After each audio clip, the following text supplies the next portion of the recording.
Vocês viram que no último vídeo eu conversei um pouquinho com vocês sobre o pensamento.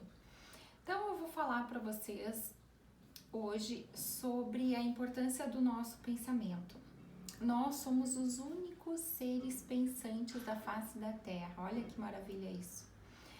Só que ao mesmo tempo a gente não sabe usar o pensamento. E a nossa mente, ela mente para nós.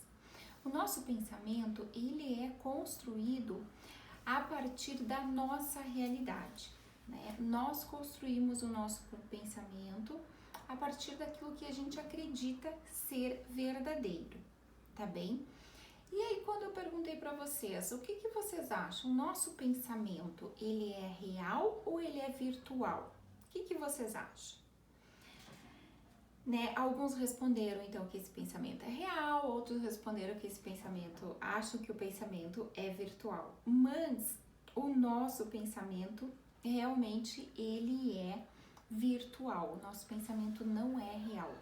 Porque ele não é um pensamento uniforme, não é algo concreto, bem pelo contrário, ele é intrínseco, né?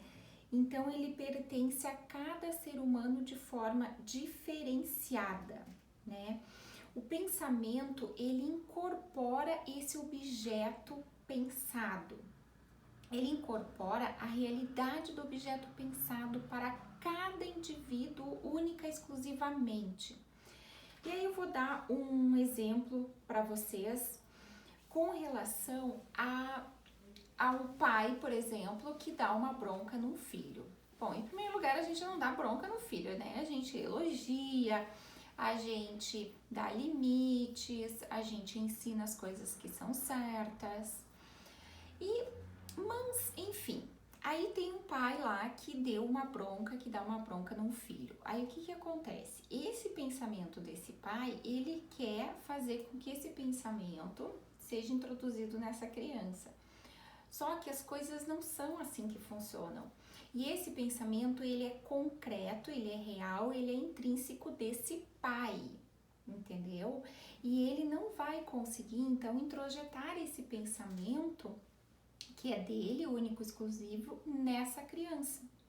E é assim que a gente adulto se comporta, né? O que a gente faz? Muitas vezes a gente quer fazer com que as nossas ideias, com que as nossas opiniões, os nossos pensamentos sejam introjetados como se fosse um objetozinho lá dentro da cabeça das pessoas.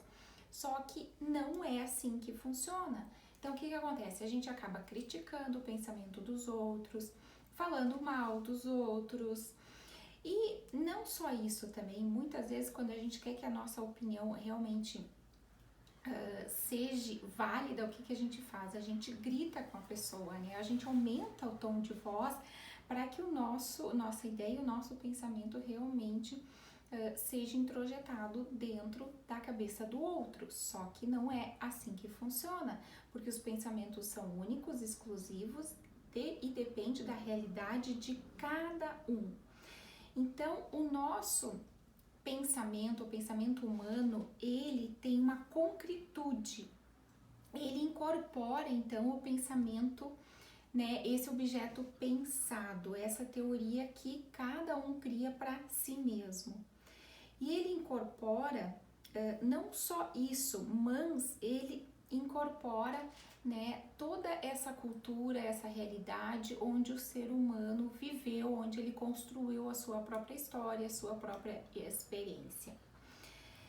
Então, eu também quero trazer um outro exemplo com relação às patologias, né, tanto da psicologia quanto da psiquiatria.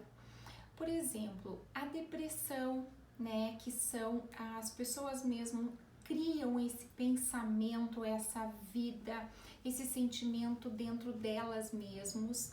E não só a depressão, mas imaginem a fobia, né? A fobia é um pensamento. É um pensamento de que, por exemplo, lá quem tem fobia, por exemplo, de elevador, né? A pessoa imagina dentro do seu pensamento que ali dentro desse elevador é um cubículo onde ela vai passar mal, ela vai ter falta de ar. Então ela não pode nem ver um elevador. Por isso ela acaba desenvolvendo então a claustrofobia, né, que é a fobia, o pânico a elevador. E assim vão surgindo outras patologias, como por exemplo a alodoxofobia, que é a fobia que as pessoas têm de ter medo da opinião dos outros, medo do que os outros vão pensar, do que os outros vão dizer. E aí muitas pessoas acabam até inclusive não mandando mensagens escritas, né, seja pelo WhatsApp, porque elas têm medo do que as outras pessoas vão dizer. E aí eu falo para vocês que o nosso pensamento, ele é nosso, é nós que criamos ele, nós que somos dono dele.